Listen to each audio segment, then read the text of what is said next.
Bienvenidos nuevamente a Escritores Haciendo Cosas. Es un gusto para mí estar con una invitada muy especial que he seguido durante pues ya bastante tiempo. He leído su obra, conozco sobre lo que le gusta escribir, lo que le gusta hablar, pero también he disfrutado muchísimo todo lo que nos ha dado. Y el día de hoy vamos a platicar un poco sobre su más reciente obra.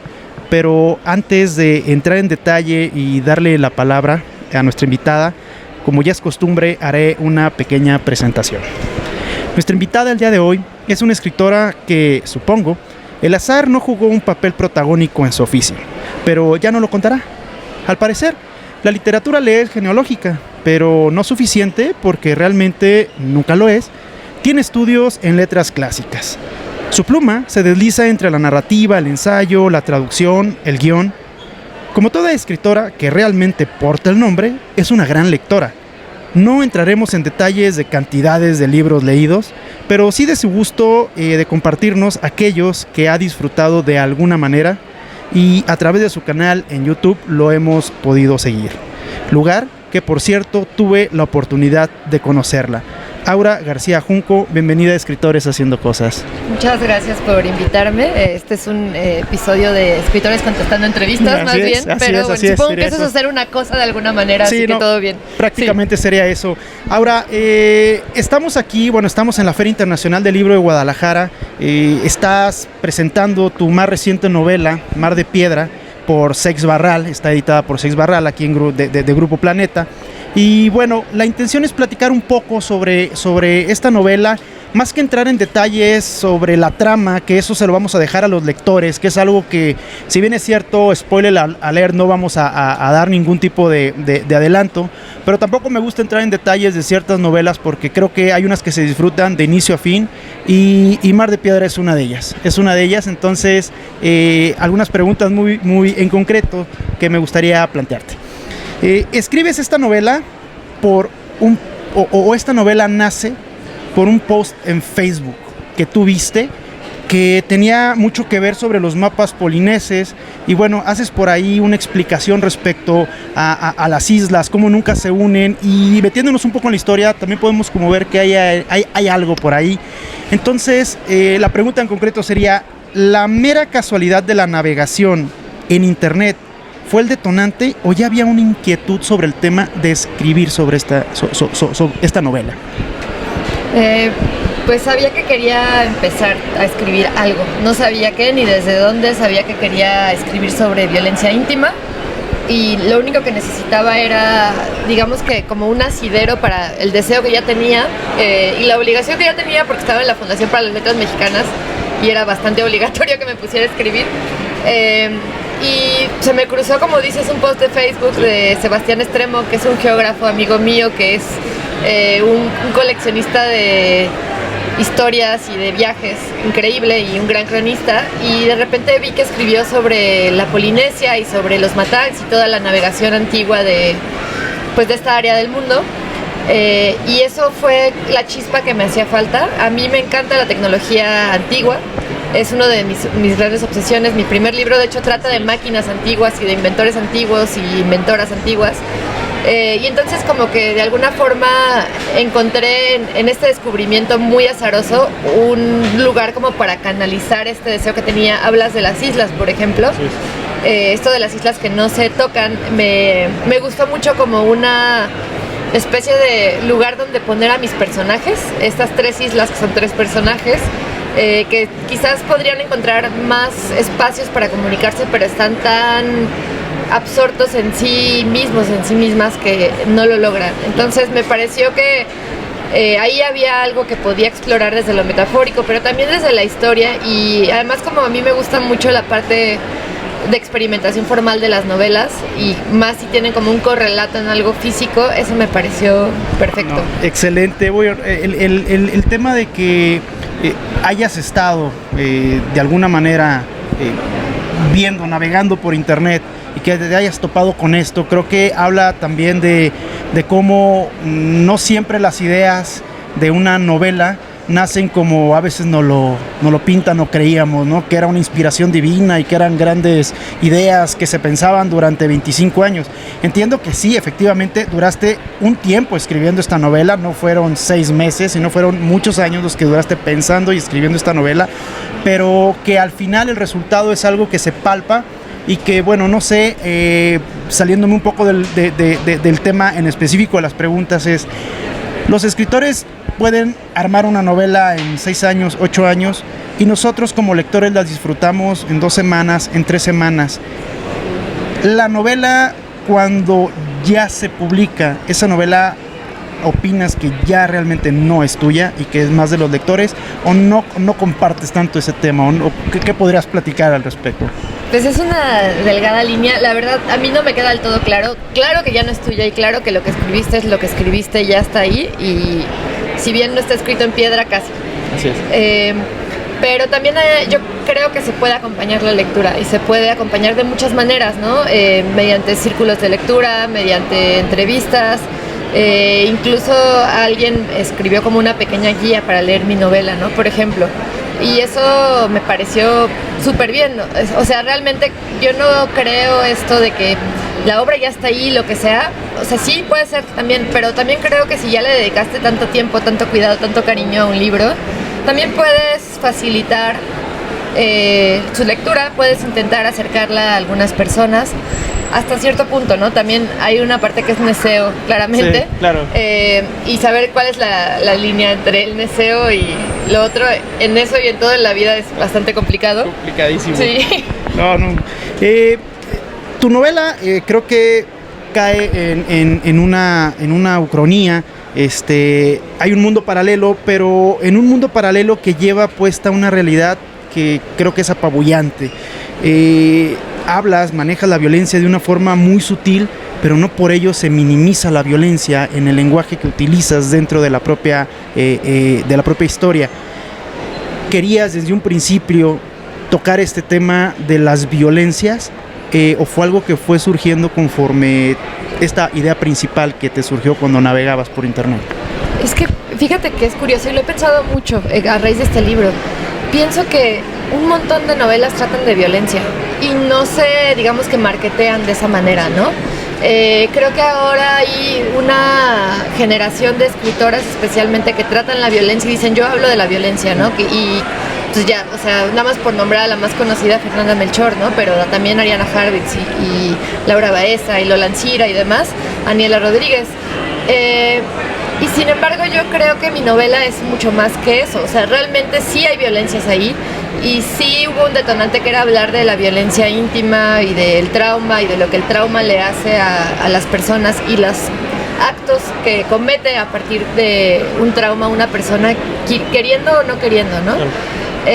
Y sin embargo es curioso porque mi novela, yo tampoco la considero una novela que sea explícitamente violenta. Como tú decías, no hay un par de escenas que sí son un tanto gráficas y ni siquiera tanto, o sea, como que están cortadas para que no se vea esa parte gráfica, porque no me interesa reproducir lo mismo que ya vemos diario, ¿no?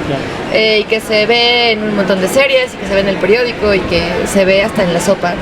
No me interesaba escribirlo, no creo que le hiciera ningún favor a la novela tenerlo de manera explícita. Y entonces de repente me he empezado a preguntar, ¿qué novela no trata de violencia? Sí, habrá algunas, pero incluso en novelas, pues no sé, o sea, voy a citar la primera que se me vino a la cabeza y ya no la recuerdo muy bien, así que esta va a ser una cita terrible, pero El ruido y la furia de Faulkner, ¿no? Claro. O sea, nadie te va a decir: ay, esta es una novela sobre violencia.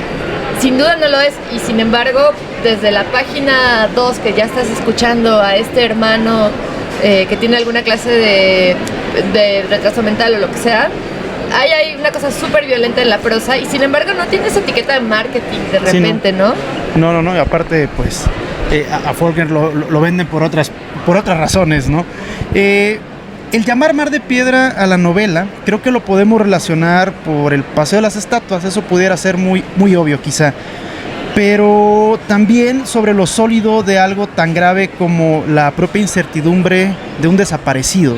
Ahí hay una solidez, te deja endeble ante la desaparición de alguien, pero también te vuelve una roca para aquellas y aquellos que buscan a sus desaparecidos. Y también están como en un limbo de sufrimiento que les acoraza, ¿no? Entonces, El Mar de Piedra, el título, entiendo que en ocasiones los títulos de las novelas no dependen de los autores, a veces tiene que ser un tema más marquetero en editoriales, pero ¿tuviste tú algo que ver con el nombre? ¿Sí pudiste proponer el nombre? Sí, el nombre ya venía con la novela. No sé cómo llegué a ese nombre porque antes de eso se llamaba Mapa para navegar al vacío. Y luego en algún momento Mar de Piedra solo sucedió, no sé cuándo. Okay. Y me pareció que jugaba bien con eso, ¿no? Primero que nada con el paseo de las estatuas, por supuesto, todas estas estatuas de personas desaparecidas o petrificadas o quién sabe. Y sí, pues es como incluso esta metáfora ya un poco... Hay una palabra para las metáforas que ya se volvieron lenguaje común. Bueno, esta idea de que un mar de algo es una gran vastedad de cosas, ¿no? Pero también para mí creo que tiene un juego con los personajes que de alguna manera están inmovilizados dentro de su propio dolor y dentro de aquello que les rompió la psique en algún punto de su vida adulta, ¿no? O incluso en el caso de Ana antes.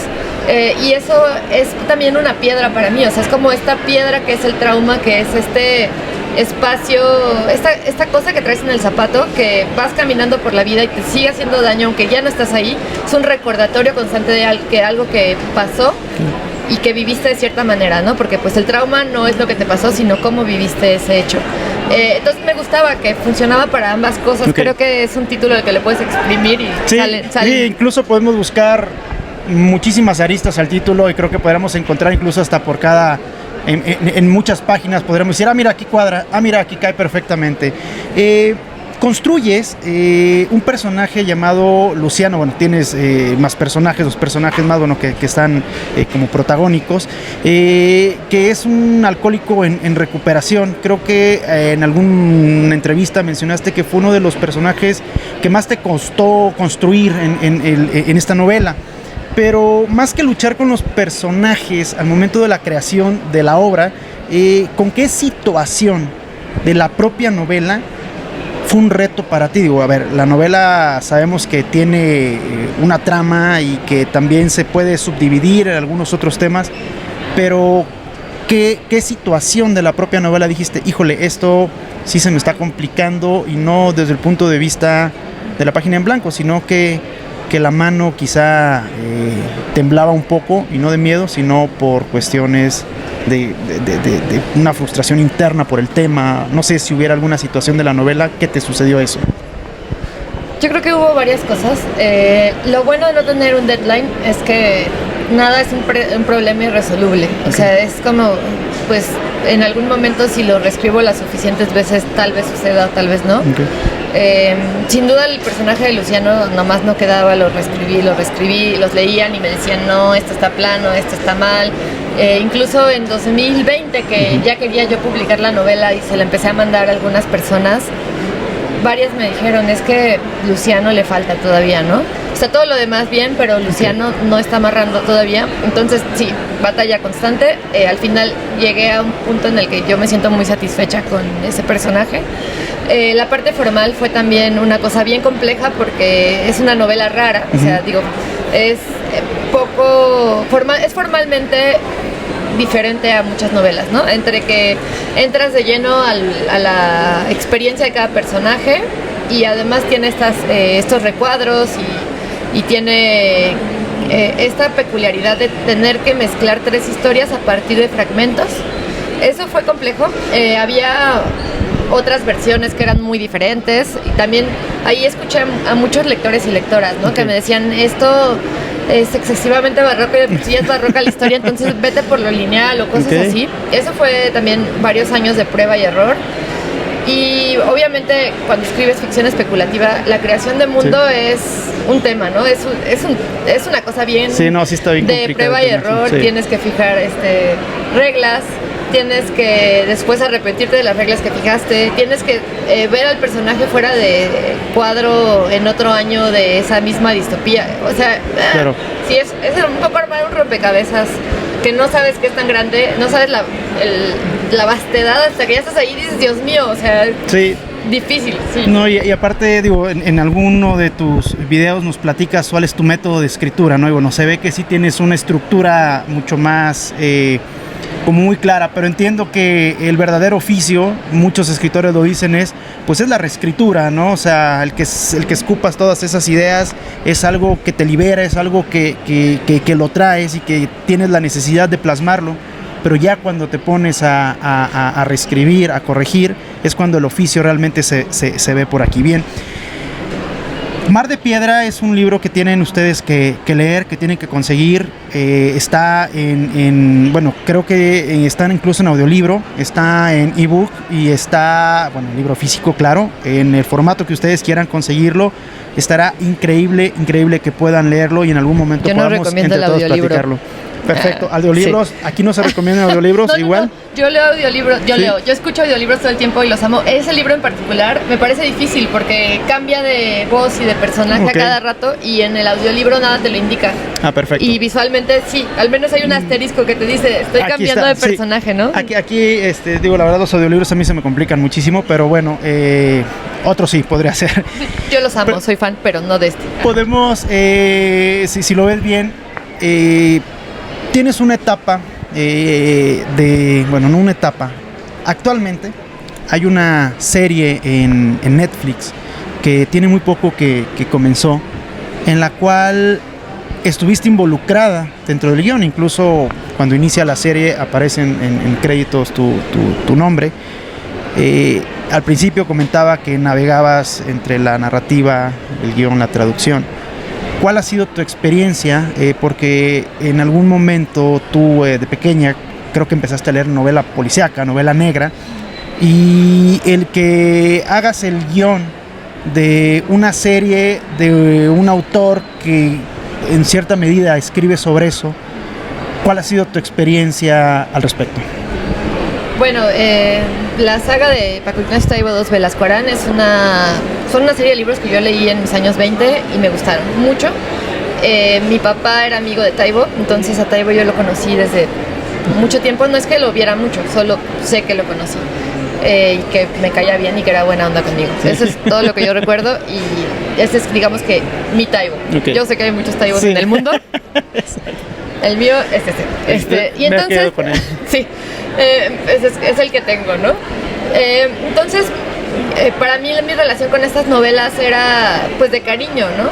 Aunque hay cosas que obviamente me parecen absolutamente objetables. Son novelas del 78, hay un montón de machismo, hay un montón de homofobia, hay un montón de cosas que actualmente ya saltan un montón. Y sin embargo yo siento que para hacer novelas del 78 hay algunos aciertos grandes. Empezando por sus personajes femeninos, muchos de ellos, otros sí, terribles, pero bueno, pero hay algunos que son muy buenos. Entonces, digamos que yo partí de eso.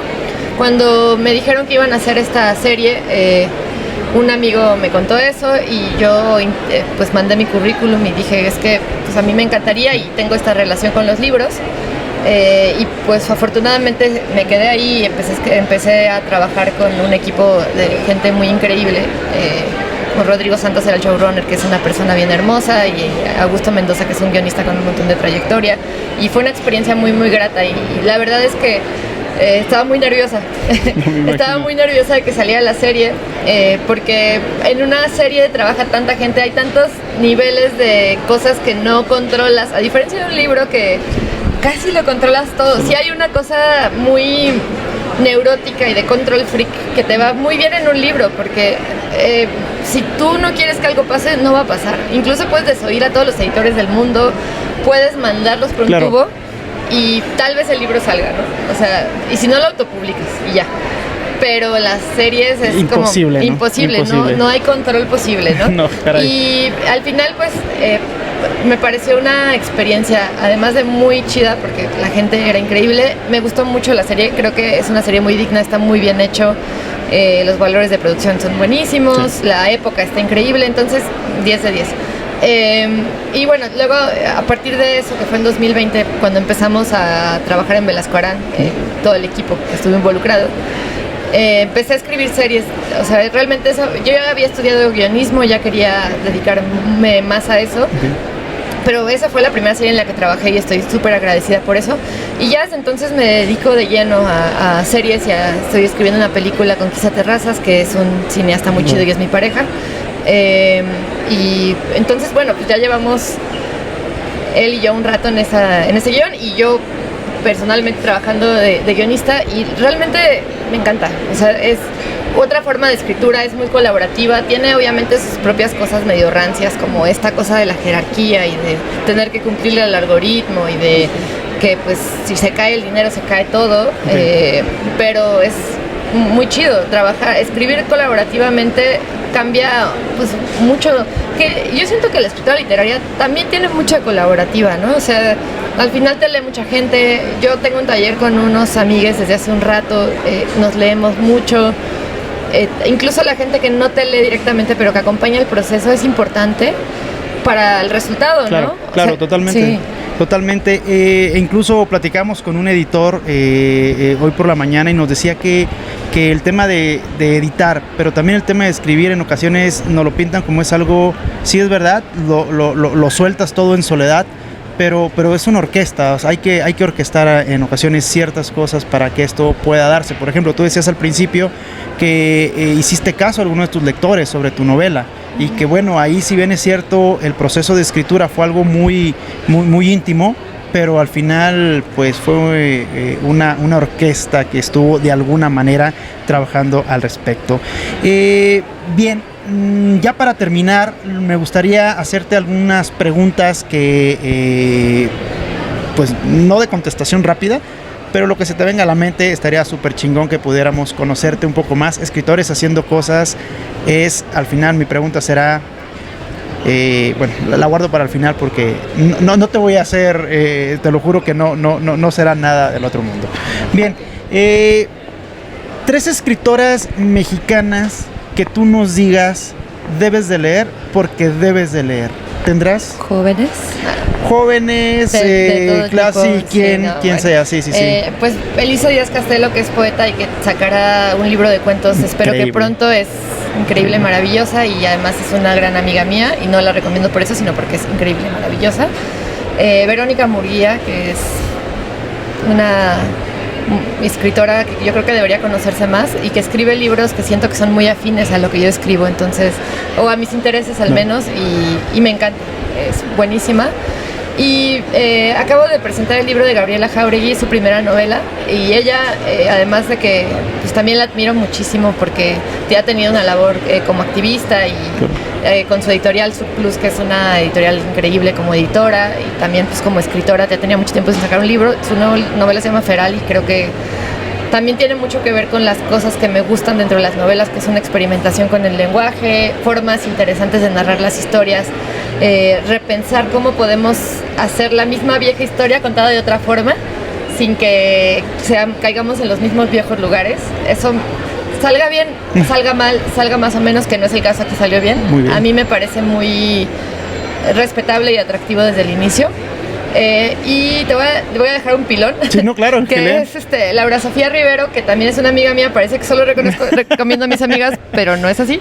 Ella es ensayista y es una ensayista que tiene muchísima chispa, que tiene ensayos breves, largos, y tiene un libro que se llama Dios tiene tripas, meditaciones sobre nuestros desechos, que es sobre pues cómo lidiamos con todo tipo de desechos en la sociedad, incluyendo, aunque es digamos que es central y no tanto, con la mierda, ¿no? Que es como el tema tabú por excelencia, y tiene un gran sentido del humor y es una excelente increíble. ensayista. Pues grandes recomendaciones.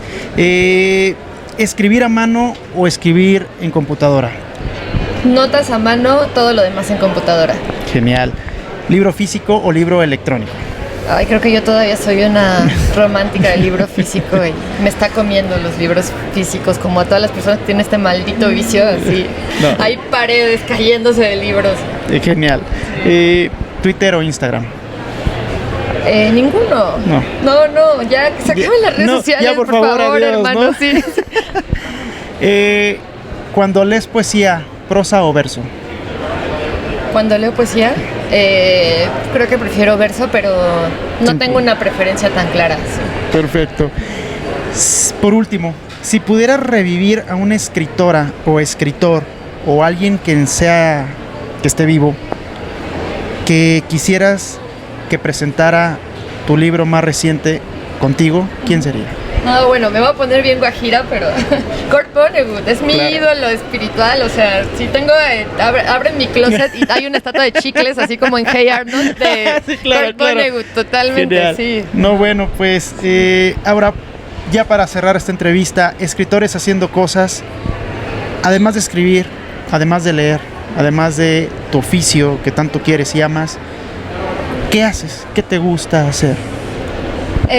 Pues es una pregunta muy bonita porque creo que estas cosas luego se quedan en la literatura sí. Y ahí de repente parece que es lo único que hacemos todo el día, pero no. Me gusta mucho estar con mis gatos, me gusta estar con la gente que quiero y creo que pues, para mí lo que le da mucho sentido a la existencia es eso, son las redes que construimos alrededor y la gente a la que queremos y que nos quiere.